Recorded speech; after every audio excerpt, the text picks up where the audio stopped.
Students, after the discussion of definitions, some important definitions जो हमने discuss की थी, उनके डिस्कशन के बाद जो हमारा नेक्स्ट टॉपिक आ जाता है इस चैप्टर में that are very important topic जिसको कहते हैं शेड्यूल्स। ये जो शेड्यूल्स हैं, इन शेड्यूल्स में से मोस्टली ये कॉम्पिटिटिव एग्जाम्स में तो बहुत ही कवर होता है और ये शेड्यूल्स आपको लर्न होने चाहिए एज ए फार्मासिस्ट भी कौन से शेड्यूल में कौन कौन सी ड्रग्स को प्लेस किया गया है या कौन सा शेड्यूल किस चीज के लिए बनाया गया है। ठीक है, अगर बात करें according to drug and cosmetic act, तो इस एक्ट के अकॉर्डिंग जो शेड्यूल है, दो तरह का शेड्यूल, एक तो फर्स्ट शेड्यूल बनाया गया और एक सेकेंड शेड्यूल। जो फर्स्ट शेड्यूल था, उस शेड्यूल में क्या किया गया, नेम ऑफ बुक्स, कुछ बुक्स का नाम जो कि आयुर्वेदा में सिद्धा सिस्टम में आती हैं, उनका बुक्स का नाम आता था। लेकिन जो सेकंड शेड्यूल था, उस शेड्यूल में जितनी भी इंपॉर्टेंट ड्रग्स थी उनके बारे में कंपाइल अप किया गया था कि उन ड्रग्स को कैसे मैन्युफैक्चर करना है, किस तरह से उसका स्टॉक रखना है, कैसे उसकी सेल करनी है, ठीक है, और कैसे डिस्ट्रीब्यूशन करनी है। इसके रिगार्डिंग जो भी प्रोसेस, जो भी लीगल रिक्वायरमेंट है, क्या क्या चीज रिक्वायर्ड है, उनके बारे में, उनका स्टैंडर्ड जो स्टैंडर्ड थी कौन सी इंपोर्टेड ड्रग्स, उसके बारे में सब सेकंड शेड्यूल में रखा गया। उसके बाद कुछ शेड्यूल बनाए रूल्स के according, schedule to the rules.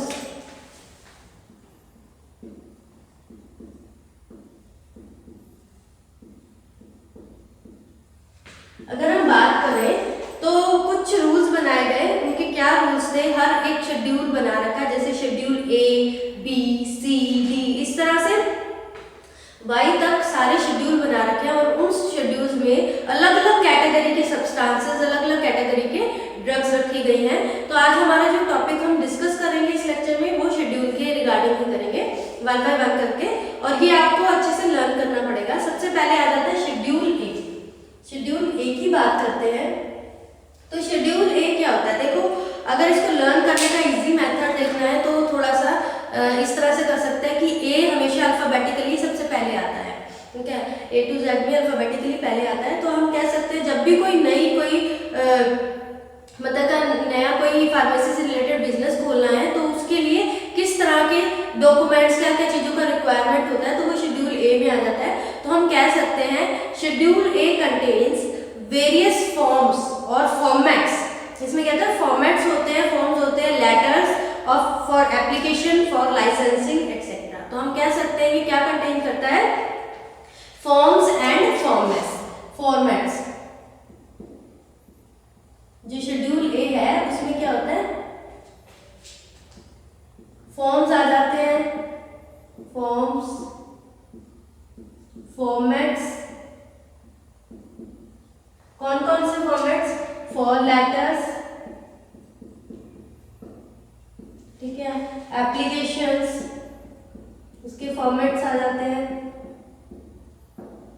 And application आ जाती है, एंड जो भी लाइसेंसिंग के लिए जो रिक्वायरमेंट होती है वो सारी चीजें आ जाती है, application for licences,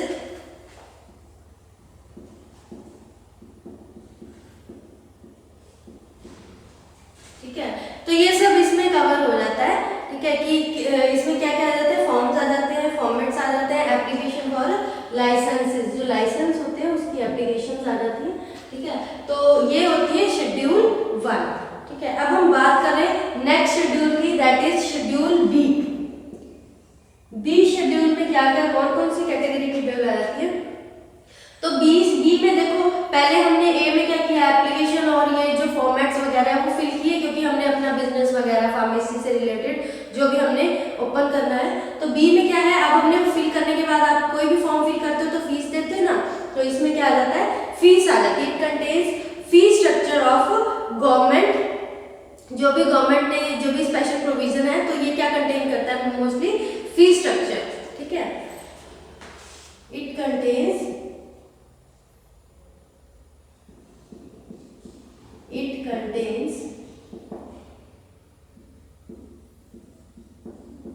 fee structure, ठीक है। इसमें फी स्ट्रक्चर आ जाता है जो किससे रिलेटेड है, जो कि जैसे भी इसमें जो भी मतलब कि जो गवर्नमेंट है उसने जो भी फी दे रखी है, इसके रिगार्डिंग जो भी एप्लीकेशन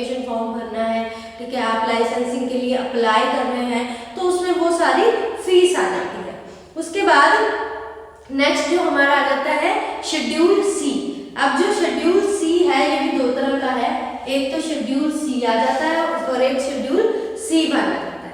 अगर हम शेड्यूल सी और C1 की बात करें, ये क्या कंटेन करता है, जितनी भी बायोलॉजिकल प्रोडक्ट्स होते हैं, ठीक है, उनकी रेगुलेशन के बारे में सब शेड्यूल सी में आ जाता है। स्पेशल प्रोडक्ट जितने भी बायोलॉजिकल प्रोडक्ट है उसका कैसे इंपोर्ट हो रहा है, कैसे मैन्युफैक्चरिंग होनी है, उसकी सेल, उसकी डिस्ट्रीब्यूशन, ठीक है, जो कि किसके अंडर होगा, under the supervision of government के स्पेशल सुपरविजन के अंडर होगा। तो ये क्या कंटेन करता है, लिस्ट ऑफ बायोलॉजिकल प्रोडक्ट्स और उसका रेगुलेशन। तो ये क्या कंटेन करता है, लिस्ट ऑफ वेरियस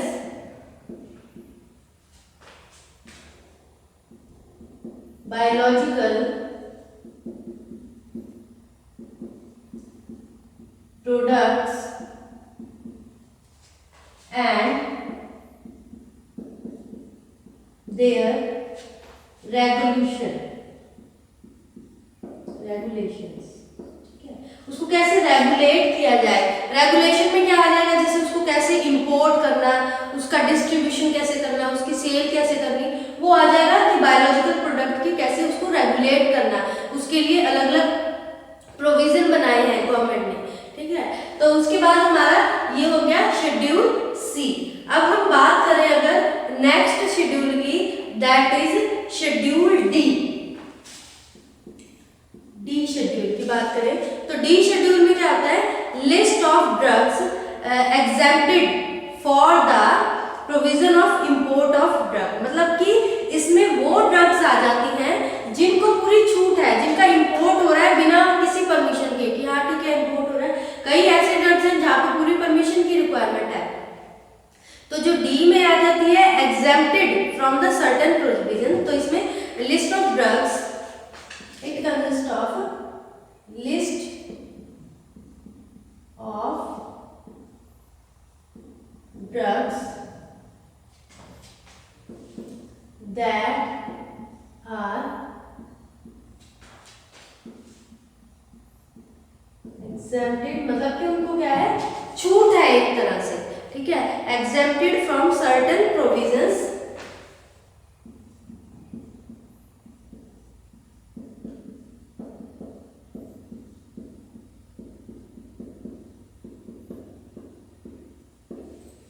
ठीक है। तो इसमें कुछ भी इसका इंपोर्ट कर रहे हैं, इंपोर्ट करते टाइम इसके लिए कोई भी परमिशन की रिक्वायरमेंट नहीं होती, उस तरह की ड्रग्स को क्या, वो कौन से शेड्यूल में रखी गई है, that are kept in schedule D according to drug and cosmetic act 1940 के अकॉर्डिंग इसको इस शेड्यूल में रखा गया है, जिसको कोई प्रोविजन, कोई भी परमिशन की रिक्वायरमेंट नहीं है जब उसका इंपोर्ट करते हैं, ठीक है। उसके बाद जो नेक्स्ट आ जाता है, नेक्स्ट जो शेड्यूल आ जाता है दैट इज ई शेड्यूल में कौन सी ड्रग्स रखी गई हैं, ई शेड्यूल में list of various poisonous substances, जो थोड़े पॉइजनस होते हैं, अंडर द आयुर्वेदा, सिद्धा और यूनानी सिस्टम के अंदर आते हैं, ठीक है, और उसकी रेगुलेशन। तो it contains various poisonous substances, इसमें क्या आ जाती है, पॉइजनस सब्सटेंसेस आ जाते हैं। लिस्ट of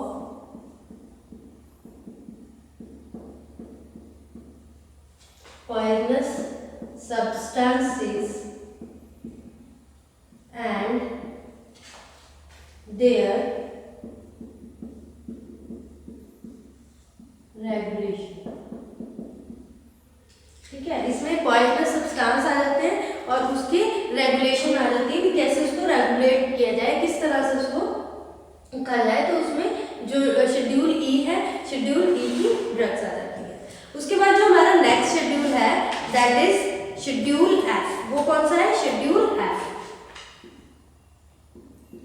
शेड्यूल एफ किससे बिलोंग करता है, इसमें वो सब्सटेंसेस आ जाते हैं जिसमें जो स्टैंडर्ड ऑफ ब्लड बैंक, ठीक है, this contains regulations and standard of running a blood bank.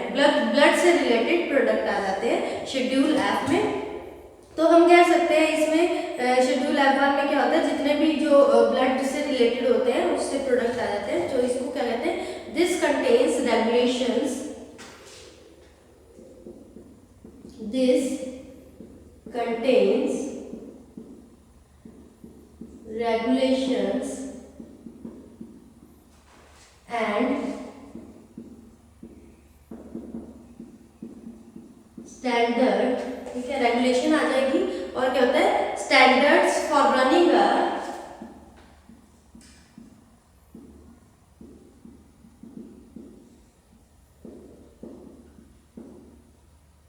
Blood bank, ठीक है।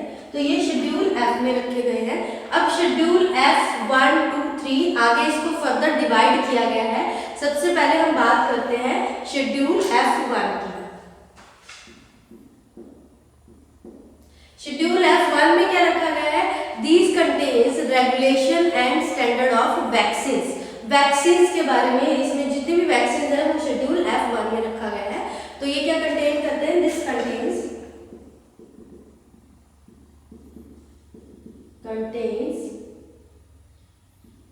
क्या आ जाता है इसमें, regulation and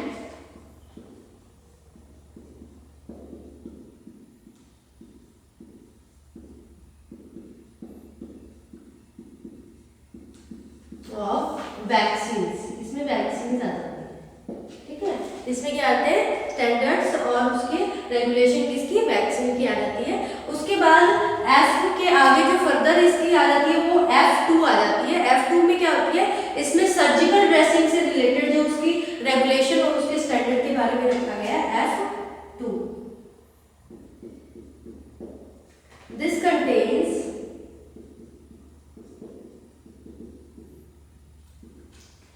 regulations and standards of surgical dressings, ठीक है। इसमें क्या आ जाते हैं, स्टैंडर्ड्स आ जाते हैं और उसकी क्या रेगुलेशन आ जाएगी किसकी, सर्जिकल ड्रेसिंग में। देखो ये सारी चीजें किसी ब्लड से रिलेटेड ही है, ठीक है। वैक्सीन हो गया, सर्जिकल ड्रेसिंग हो गया। उसके बाद F3 में क्या आ जाती है, ये कंटेन करता है रेगुलेशन और standard of umbilical tapes. Umbilical tapes क्या होती है, जो अम्बेलिकल कॉर्ड पे लगाया जाता है, ठीक है। जो छोटे न्यू बॉर्न बेबी होते हैं उनकी जो अम्बेलिकल कॉर्ड है वहाँ से ब्लीडिंग को रिड्यूस करने के लिए वहाँ पे टेप लगाई जाती है, उसको अम्बेलिकल टेप कहा जाता है। सो दिस कंटेन्स, जो F3 शेड्यूल है इसमें क्या होता है, regulation, this contains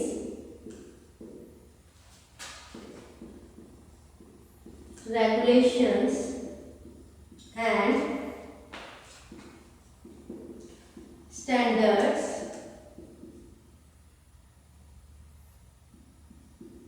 of umbilical tapes, ठीक है। तो ये umbilical tapes होती हैं, उसकी रेगुलेशन और उसको स्टैंडर्ड को ये शेड्यूल F3 में रखा गया है, सॉरी। उसके बाद आ जाता है FF में क्या आ जाता है, इसमें मोस्टली आ जाती है वो प्रिपरेशन जो ऑप्थेल्मिक से रिलेटेड है, ठीक है, और उसके सॉल्यूशन से, यानी आई में इंस्टेंट करने वाली जितने भी जो ऑप्थेल्मिक्स हैं उससे रिलेटेड उसके रेगुलेशन और उसके स्टैंडर्ड को इस शेड्यूल में रखा गया है FF में। This contains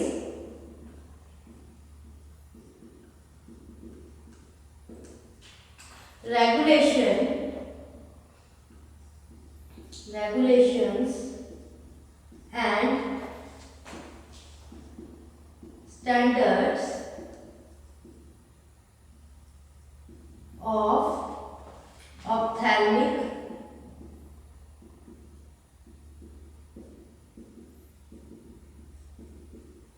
products and solutions, ठीक है। तो इसमें ये कैटेगरी रखी गई है। तो ये शेड्यूल्स हैं, तो तो ये आपको वन बाय वन करके सब लर्न करने पड़ेंगे। ऑप्थेल्मिक प्रोडक्ट्स रखे गए हैं इसमें, ऑप्थेल्मिक प्रोडक्ट के साथ जैसे ऑइंटमेंट वगैरह भी इसमें रखी हुई है। तो ये जो शेड्यूल है हम वन बाय वन करके कर रहे हैं, तो इसको अच्छे से आप लर्न कर लेना। सबसे पहले शेड्यूल ए में क्या था, इसके अंदर कोई भी हमने फार्मेसी से रिलेटेड अगर हमने कोई प्रोफेशन ओपन करना है, कोई भी स्टोर खोलना है, तो उसके लिए क्या करना पड़ेगा, हमें फॉर्म फिल करना पड़ेगा, एप्लीकेशन देनी पड़ेगी लाइसेंस के लिए। तो ये ए इनिशियल है, इसको लर्न करना बहुत आसान है, इनिशियलाइज करना भी। तो इसमें हम क्या करेंगे, फॉर्म फिल करते हैं, क्योंकि इसमें लेटर्स आ जाएंगे, उसके फॉर्मेट्स आ जाएंगे, एप्लीकेशन आ जाएगी लाइसेंसिंग के लिए। उसके बाद जो हमारा बी था फॉर्म, अब हमने देखो फॉर्म फिल कर लिया, ये मतलब कि लर्न करने का एक तरीका बता रही हूँ कि इस तरह से आप लर्न कर सकते हो। बी में क्या होता है, एक तरह से आपने फॉर्म फिल करके आप स्ट्रक्चर फीस फिल करते हो ना, फीस भरते हो, तो उसमें फीस स्ट्रक्चर आ जाता है जो भी गवर्नमेंट ने डिसाइड की है लाइसेंसिंग के लिए और दूसरी प्रोसेसेस के लिए। उसके बाद जो सी आ जाता है, सी में अलग अलग बायोलॉजिकल प्रोडक्ट्स आ जाते हैं, ठीक है, जिसमें उसकी रेगुलेशन आ जाती है, वो सब सी में आ जाती है। जो शेड्यूल डी है, डी में वो सारी ड्रग्स आती है, डी दैट ड्रग्स जिसमें क्या होता है, कोई भी स्पेशल प्रोविजन की रिक्वायरमेंट नहीं, अगर उसको इंपोर्ट करना है तो ऐसा नहीं कि उसके लिए कोई परमिशन है या कोई लीगल डॉक्यूमेंट्स की रिक्वायरमेंट है, वो नहीं है इसमें। उसके बाद नेक्स्ट जो हमारा आ जाता है वो है ई। ई में क्या आ जाती है, ई में सारे पॉइजनस, जितने भी पॉइजनस सब्सटेंस है उसकी रेगुलेशन और उसके स्टैंडर्ड के बारे में सारी लिस्ट आ जाती है शेड्यूल ई में। उसके बाद बात करेंगे शेड्यूल एफ की, तो उसमें क्या होता है, मोस्टली शेड्यूल एफ को फर्दर डिवाइड कर रखा है आगे F1, F2, F3 और FF में, ठीक है। एफ में कॉमनली इसमें क्या होता है, जो भी उसकी रेगुलेशन है और जो स्टैंडर्ड है रनिंग अ ब्लड बैंक से रिलेटेड, वो सब एफ शेड्यूल में आ जाता है। जिसमें क्या होता है, F1 में क्या कंटेन करता है, regulation and standards of vaccine, vaccine से रिलेटेड आ जाती है। उसके बाद F2 में क्या होता है, इसमें भी रेगुलेशन और स्टैंडर्ड आ जाती है related to surgical dressing, surgical dressing से रिलेटेड आ जाती है। F3 में क्या होता है, this contains regulation and standard of umbilical tapes. Umbilical tapes आपको बताया है, जो कि अम्बेलिकल कोड पे अप्लाई किया जाता है टू रिड्यूस द ब्लड को रिड्यूस के ब्लड को रोकने के लिए, ठीक है। उसके बाद क्या होता है, FF, this contains the regulation of and standard of ophthalmic products आ गए, ऑइंटमेंट्स एंड सॉल्यूशन के लिए। उसके बाद मूव करते हैं नेक्स्ट, जो हमारा आगे जो शेड्यूल है, वन बाय वन करके हम शेड्यूल के आगे, तो इसमें आ जाता है शेड्यूल जी। जी किसके लिए होता है, ये होता है ग्रोथ के लिए। इसमें सारे वो प्रोडक्ट्स आ जाते हैं जो कि रिस्पॉन्सिबल होते हैं ग्रोथ के लिए, जैसे ग्रोथ हार्मोन्स होते हैं, ठीक है।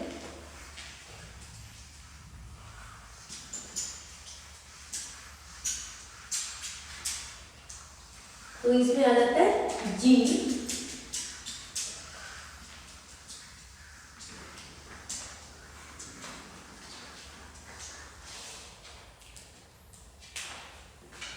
शेड्यूल जी की बात करें तो जी में क्या आता है, जी किससे रिलेटेड होता है, जी मीन्स ग्रोथ, ठीक है। तो इसमें मोस्ट ऑफ दीज ड्रग्स और हार्मोनल प्रिपरेशंस, इसमें क्या होता है, जो ग्रोथ से रिलेटेड है, ठीक है। तो इसमें आप लिख सकते हो जी में कि जी जो शेड्यूल है, इसमें list of substances that are required to be used, ठीक है, अकॉर्डिंग टू, ठीक है, जो कि ग्रोथ के लिए ग्रोथ हार्मोनल आ जाते हैं, ठीक है। Substances related to hormonal preparation, drugs और हार्मोनल प्रिपरेशन, इसमें क्या दिया, लिस्ट ऑफ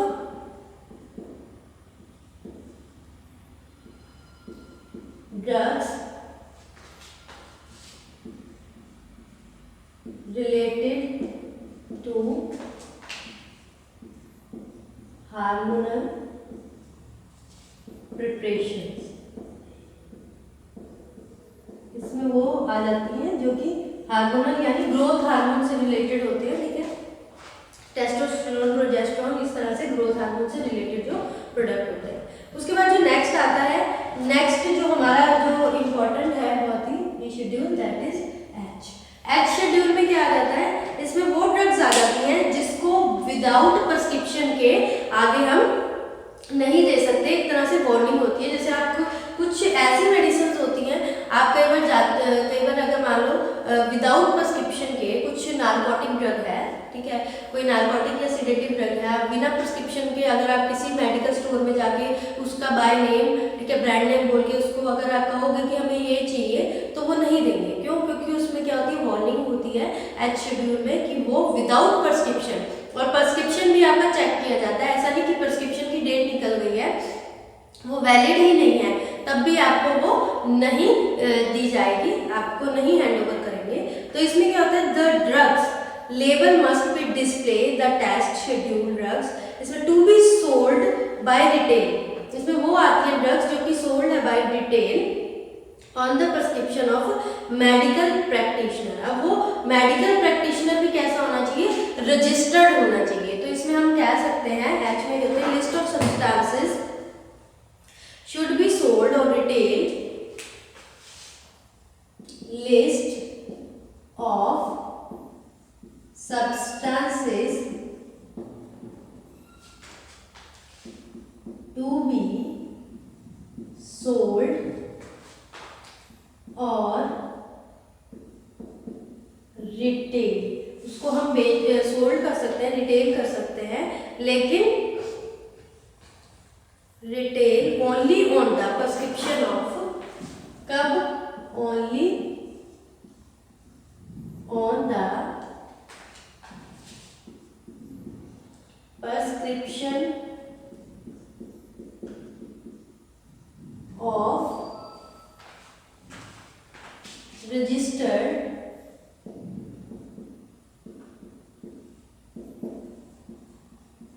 मेडिकल प्रैक्टिशनर, ठीक है।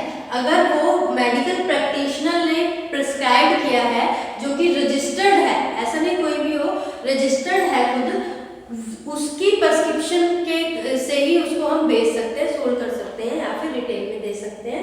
विदाउट प्रिस्क्रिप्शन वो अलाउ नहीं है कि आपको वो चीज मिल जाएगी, जैसे मैंने आपको एग्जांपल दिया नारकोटिक्स का। उसके बाद आ जाती है नेक्स्ट जो हमारी, दैट इज जे। जो नेक्स्ट शेड्यूल है वो जे है। जे में कौन सी सब्सटेंसेस आ जाते हैं, इसमें मोस्टली ये आ जाती है कि वो वाली ड्रग्स आ जाती है कि कोई भी ना क्लेम नहीं कर सकता कि ये इस डिजीज को ट्रीटमेंट में हेल्पफुल है। तो इसमें नो ड्रग्स में legally claim to that these disease, भी पर्टिकुलर डिजीज को क्लेम नहीं कर सकता कि हाँ भाई ये इससे ये डिजीज ठीक होएगी, प्रिवेंट होएगी या नहीं होएगी, ठीक है। तो लिस्ट ऑफ डिजीज, ठीक है, वो आ जाएंगी ड्रग जो कि लीगली क्लेम करती है, ठीक है। में नो ड्रग में legally claim to treat the particular disease, तो इसमें ये आएगा no drug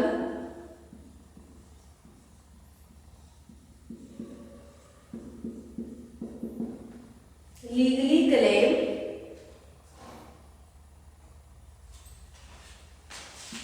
to treat the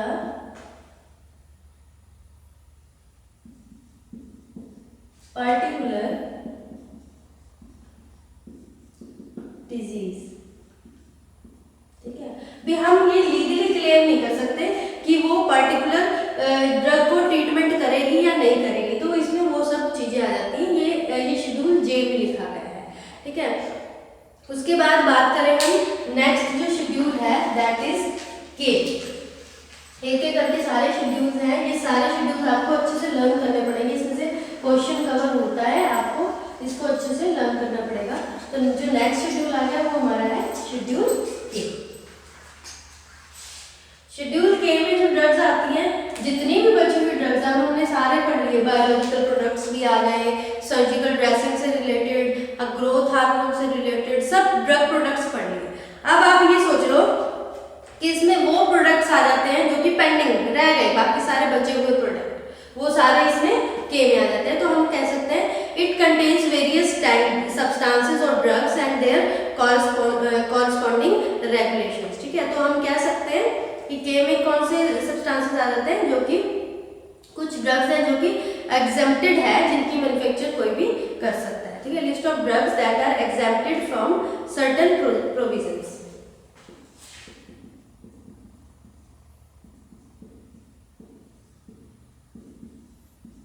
that are exempted from certain provisions। ठीक है, तो इसमें वो लिस्ट आ जाएगी ड्रग्स की, जो कि मतलब कि बची हुई जितने भी ड्रग्स हैं उसकी रेगुलेशन, ठीक है, उसका स्टैंडर्ड, वो सारी ड्रग्स इसमें आ जाएगी। ठीक है, किसमें, जो हमारा शेड्यूल के है। उसके बाद आ जाता है शेड्यूल एम। शेड्यूल एम में क्या आ जाती है, इसमें मैन्युफैक्चरिंग आ जाती है। ठीक है, एम से आप कह सकते हो मैन्युफैक्चरिंग भी, किस तरह की मशीन। अब देखो ड्रग्स तो सारी नियर अबाउट कवर हो चुकी है। ठीक है, ब्लड से रिलेटेड, ग्रोथ हार्मोन से रिलेटेड, ठीक है, सर्जिकल ड्रेसिंग, वैक्सीन, ये सब कवर हो गया। ठीक है, अब जहाँ पे मैन्युफैक्चरिंग करनी है, एम से आप याद रखो मैन्युफैक्चरिंग, तो इसमें क्या होता है, contains various regulations for manufacturing. ठीक है, मैन्युफैक्चरिंग के लिए, ठीक है, और क्या होता है, वेस्ट डिस्पोजल किस तरह से करना है, इक्विपमेंट कौन से यूज करने हैं, जैसे जिसको गुड मैन्युफैक्चरिंग प्रैक्टिसेस भी कहा जाता है। तो एम से मैन्युफैक्चरिंग, तो इसमें क्या आ जाएगा, एम में रिक्वायरमेंट ऑफ जो भी मतलब कि फैक्ट्री प्रीमिसेस के लिए रिक्वायर्ड होता है उसको कहते हैं। ठीक है, तो एम में आप लिख सकते हैं कि good manufacturing practices and requirement of factory premises, plant and equipments. इसमें आप लिख सकते हो गुड्स मैन्युफैक्चरिंग प्रैक्टिसेस। ठीक है, और क्या होता है, गुड मैन्युफैक्चरिंग प्रैक्टिसेस के साथ इसमें जो रिक्वायरमेंट्स है, ठीक है, फैक्ट्री प्रीमिसेस की and plants and equipments, requirements of factory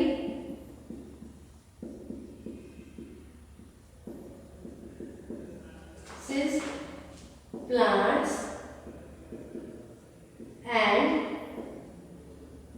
equipments।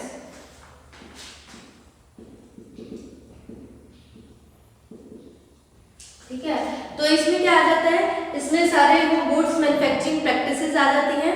ठीक है, और इसमें जो भी प्रीमिसेस, जो भी फैक्ट्री के लिए किस तरह का एरिया चाहिए, ठीक है, प्लांट, उस प्लांट को ओपन करने के लिए किस तरह के इक्विपमेंट चाहिए, किस तरह की मशीनरी चाहिए, ये सारी चीजें किसमें आ जाती है, एम में। एम से आप मैन्युफैक्चरिंग याद रखना, इससे गुड मैन्युफैक्चरिंग प्रैक्टिसेस, ये शेड्यूल एम में कवर आता है। ठीक है, उसके बाद आ जाता है शेड्यूल एन। शेड्यूल एन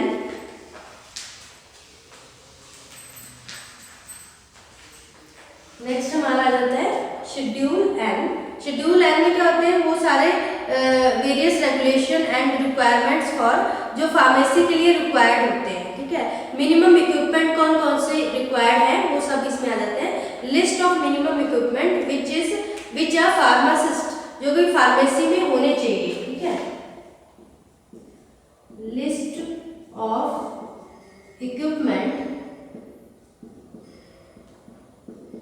ठीक है, शुड एक फार्मेसी में होने चाहिए, जो कि फार्मेसी में रिक्वायर्ड होते हैं। ठीक है, तो ये हमारे शेड्यूल हो गए, एन तक हो गए।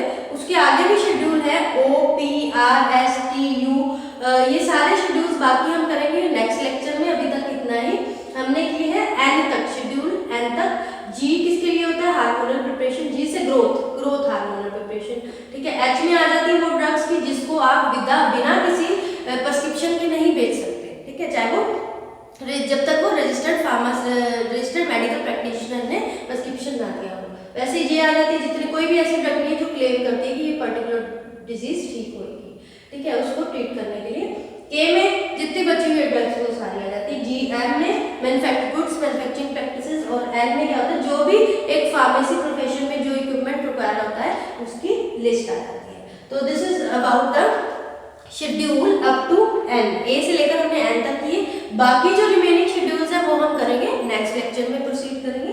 ठीक है, तो इसको अच्छे से लर्न करो यहाँ तक। Thank you students.